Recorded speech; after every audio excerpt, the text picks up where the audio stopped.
This is Annie Grace, and you're listening to This Naked Mind podcast, where without judgment, pain, or rules, we explore the role of alcohol in our lives and culture.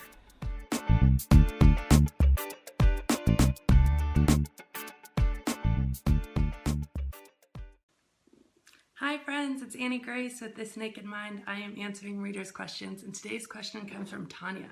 Tanya says, "Hi, I love your video answers, and I listened to one about how to handle not drinking when out in social situations. Can I ask the same question about how to stop drinking at home? My evenings as a single mom working are always long and alone at home, so what's the best way to get out of my habit of drinking wine and smoking to relax and shut down, etc.?"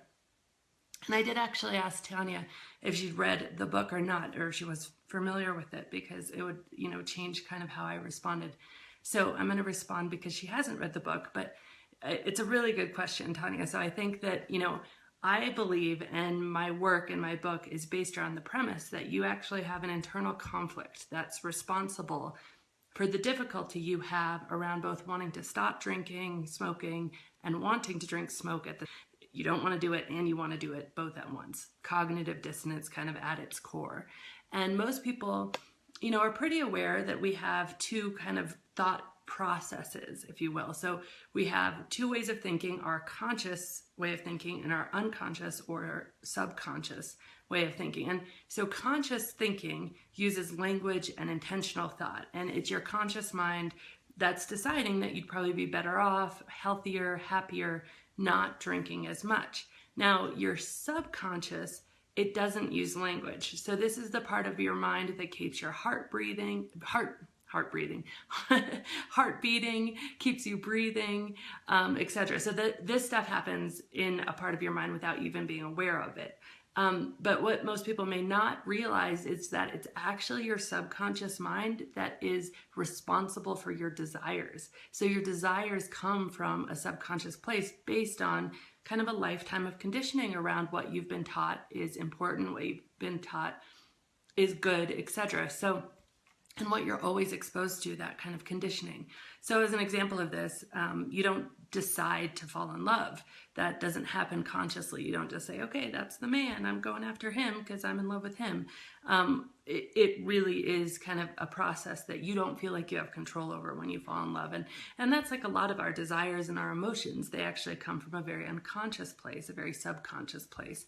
So again, the premise of This Naked Mind is that while you consciously want to make this change in your life of stopping drinking as much at home alone, you have this far more powerful subconscious conditioning.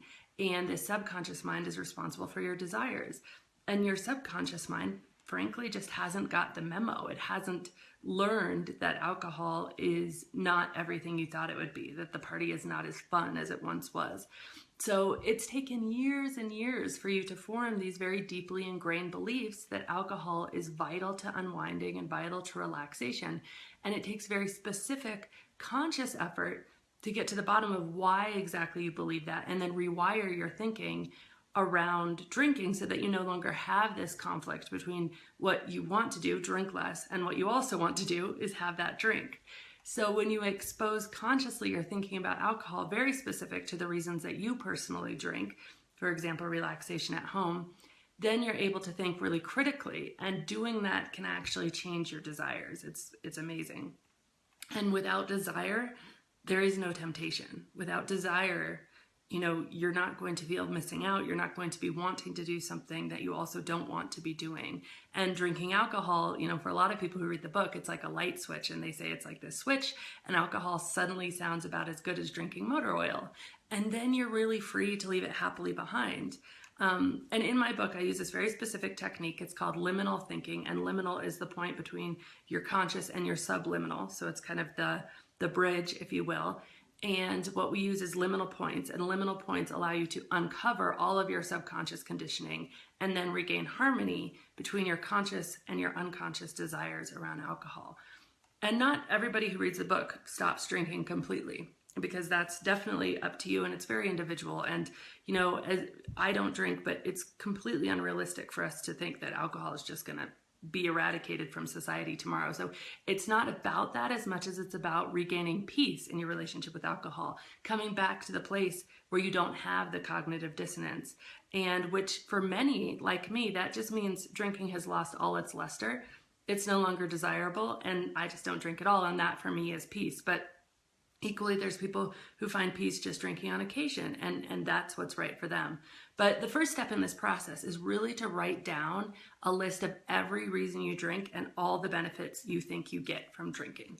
And that's going to be your guide. And as you go through these, you will examine those to see if they're really true.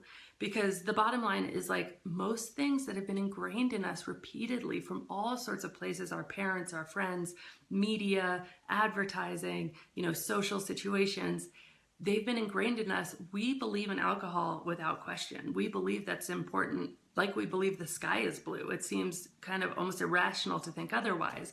And so you need to go through a very intentional process to critically examine these deeply held beliefs around alcohol and strip away everything that's false.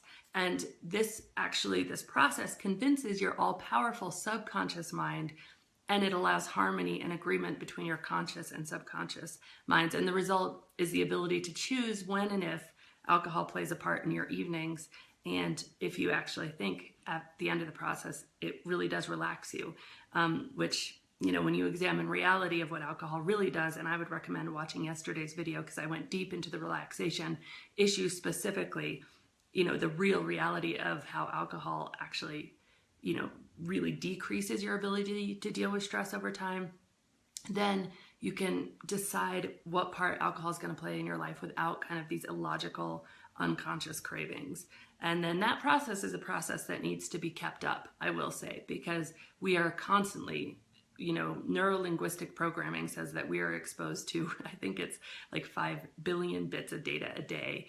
And we only consciously filter in a few of those, but they're all hitting us at some level. So even when the light switch is turned off or on or whatever it is, you need to go very intentionally then into your experiences and continue to kind of protect your mind. And I think that's not only true for alcohol, I think that's true for all sorts of things, really protecting what goes in, because it makes you just a happier person.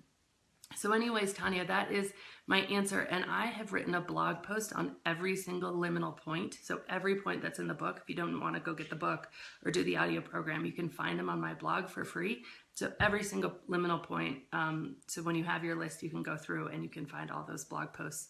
And those will just guide you through the process of how to kind of look at this and rewire your thinking around it so that giving up drinking during your evenings doesn't have to feel like a sacrifice and can actually just feel like, just feel like freedom. So anyway, thank you so much for the question. This has been Annie Grace with This Naked Mind podcast. Thank you so much for listening. You can learn more at thisnakedmind.com. And please remember to rate, review, and subscribe, as it really helps us spread the word.